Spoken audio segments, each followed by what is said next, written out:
In no particular order today, I think America, maybe the world, was rooting for Tommy Fleetwood. Part of me wanted to see Scotty Scheffler put a little pressure on him, but we've seen what happened. So when there's been pressure on Tommy Fleetwood, it usually doesn't end well. But he finally got his first PGA win, and it's a big one. And I was talking to Charles Barkley yesterday afternoon. So Charles called me about something, playing golf, and I said, "Aren't you playing golf now?" He goes, "I'm watching Tommy Fleetwood. I put a lot of money on Tommy Fleetwood. He better win." And I said, "Okay, well, you might get one right here. It looks like he's going to hold on." But Fleetwood, it was fun to see because the expectation's always been there. And that's what's tough. When you have the potential, you have the expectation. It's not like he comes out of nowhere. People have been waiting for him to come, to the forefront. And he did that yesterday and did so in dramatic fashion and got his first win. And that's a big one. What else do you have, Seton? Let me see here. Running through T.O. Dubs. Were you rooting for Tommy Fleetwood yesterday? Yes. Of course. Yeah, I was. Yeah. And this is there are a lot of things that I really like about him, starting with his blue eyes. But you know what? And he's got great hair too. But also, when he's lost, he's talked to the media. He's met with the media. And I appreciate that. Rory is kind of scampered away and Colin Morikawa, and I think you owe it to the fans. Maybe not the media. Maybe you don't like the media, but the fans are the ones who want to understand what happened. They're rooting for you. I think you owe it to the media or the fans. The media, we're the conduit here. And the fans are the ones who buy Callaway clubs or BMW cars or come out and see you. Because without them, then you don't get those endorsements. And Tommy Fleetwood stands up and says exactly how he feels, what happened, and I think that is admirable.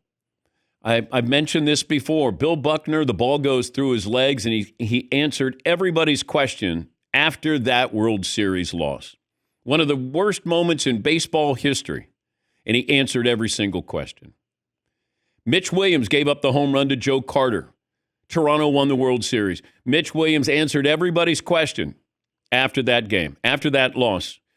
These are tough situations, but you get paid to be in tough situations.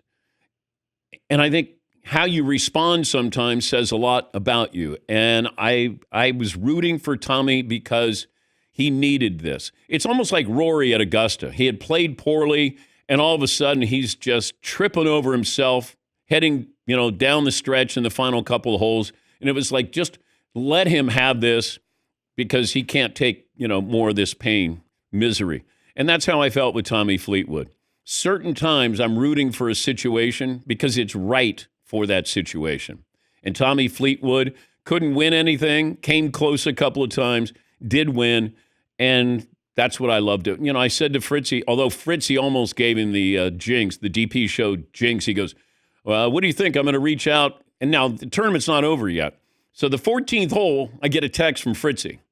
And Fritzy says, "Hey, you want me to reach out to Tommy Fleetwood?" And all of a sudden I go, "Oh, no." And then Paulie goes, "Jinx."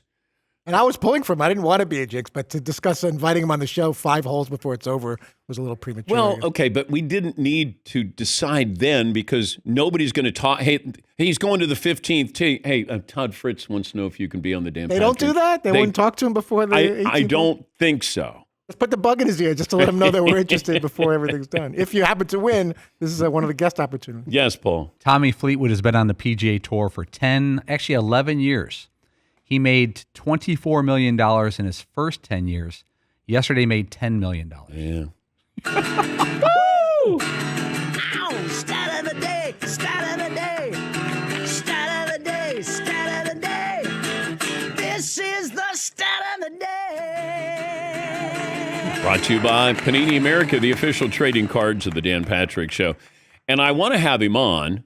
I want to ask him about the role that his wife has played. Because when you go home, after you lose, there's no cameras, nobody's, following you. It's lonely.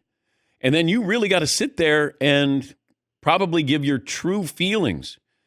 And the role that his wife played, I'd love for him to talk about that, because that's usually where you got to find a friend. You got to have somebody that you can kind of just let it out, you know. But good for him.